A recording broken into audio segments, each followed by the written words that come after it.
Okay, hey, it's Mike Martin with the Trumpet Perspective, and stay tuned, okay? Have you ever wondered what those chords mean? C7, C major 7, C, C minor 7, etc., etc.? Well, they can be your best friend if you know what they mean. So recently I did a big band gig, and we didn't even have a rhythm section other than drums, right? So with the improv solos, that can make it a bit challenging because you have no chord structure. You have the band, obviously, but you're in the trumpet section. We're in the very back, so all the sound's going forward. So we may not have the best sound of the chordal structure being done underneath the solo section with saxes and trombones and such. So it's very important that you know how to navigate chord changes. We talk about reading chord changes. So I had a trumpet player back in the late 70s, early 80s I studied with when I was in high school, Dave Sahara, down in Florida somewhere now. But anyway, Navy jazz trumpet player at the local regional band there in Millington, Tennessee. And he gave me a book called, well, I don't even remember what the book was, but it was something to do with his Navy school. And here's the thing. What is a C chord? When you see C chord, what does that imply? Of course, it implies the one chord or the root chord, C major, but it's a triad. And I'm calling these as transpose, so B flat concert, so C. So if I play a C major chord, just C written on a chart, it's 1 3 5 1, right? All right, what if it says C major 7? What does that mean? Well, that's a C with a seventh, a natural seventh, or major seventh. So you're going to have C, E, G, B natural, right? 1 3 5 7. All right, so simple stuff, right? What about C minor? No, let's go to C7. What if you see a C7? We've talked C, C major 7, and C7. This is the one that many people get confused about. C7 takes you to the key of F all of a sudden, because a 7 chord, a dominant chord, which is a lowered 7, major triad with a lowered 7, is the Mixolydian mode. It's the 5 chord. It always, quote, always resolves to 1. And we know that's not necessarily true, but it's pretty much leads to 1. So when you see a C7, you're no longer, that implies the key of F, because C is the 5th note, 5th scale tone of the key of F. All right? It's really kind of a cool thing. Anytime you see a 7 chord, we call it a 7 chord, C7, and it sounds, of course, like this. 1 3 5 with a flat 7. You can kind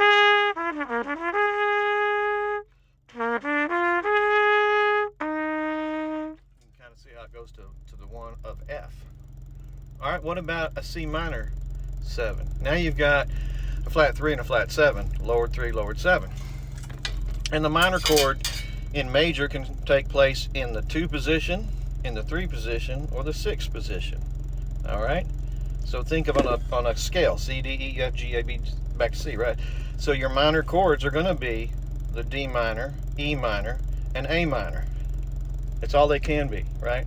In the basic theory of major keys and such. Minor, C minor 7.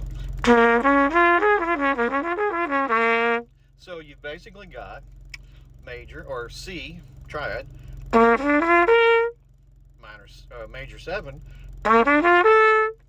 dominant, hear it walking down, and then minor. You can get into half diminished, what people call half diminished. In jazz, we just call it a minor 7 flat 5. You flat not just the 3 and the 7, but also the 5.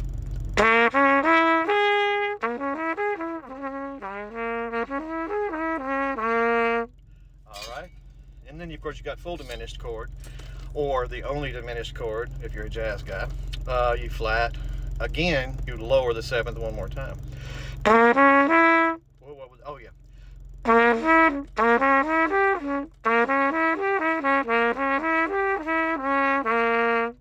there's your different things. Now here's how, if you don't know anything about this theory, this is the crux of the whole thing.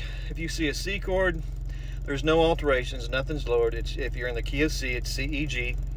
If you're in the key of D, it's D, F sharp, A. It obeys everything to do with major chords, major scales. If you see that chord that says C major 7, you know to add the 7th of whatever key you're in, of course. And so that's going to be your naturally occurring 7th in the key of C. For me, that's going to be C, E, G, B natural. All right, here's where it gets fun. If you're looking at that chord and you don't even know what it really means, you don't know what scale to play, if you can play the chord tones and a variation of the chord tones, even if it's slow, quarter notes, eighth notes, you invert them a little bit, but if you play the chord tones over a chord, you will sound good. There's no way you can't. You know, the chord does not lie, you know. So here's where it's cool. C is just C, E, G with a C on the top, repeating, right? C, E, G, C, E, G. C major 7, C, E, G, B natural. Now when you see the chord spelled something like this, C minor 7, a C minor 7 is now a minor chord. And the way I look at that, well, let's go back to C7, sorry. So if it says C major 7, it's a major 7. It's a natural 7. If it's a C7, like I said before, it's now going to be a lowered 7th degree, right? So that's going to be C, E, G, lowered B natural to B flat. All right. Now you get to C minor 7. And that can be either spelled out C, M-I-N, or C with a dash 7, like a minus 7. This is where it gets cool. If you see minor in the chord structure, C with a little M or a negative, that means lower the 3rd scale tone. So where you're used to doing major arpeggios, if you see C minor, just lower the 3rd. C, E flat, G.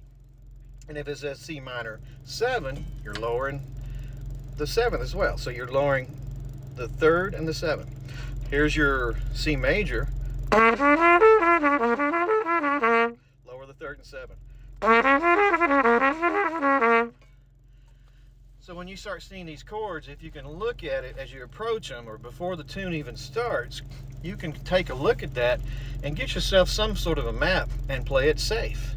Like if I were to play a 2-5-1, let's just call it D minor to G7 to C major. So I did a little turn, but I played D, F natural, or excuse me, F natural because it's D minor. Back to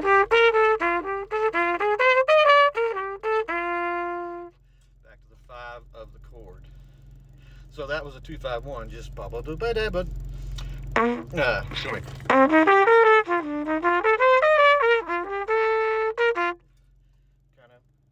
doing that major 7th there at the end.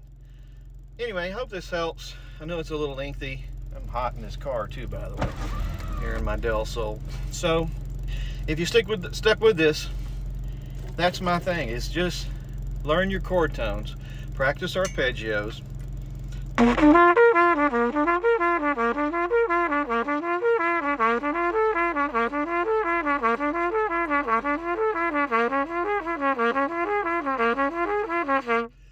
missed the dominant.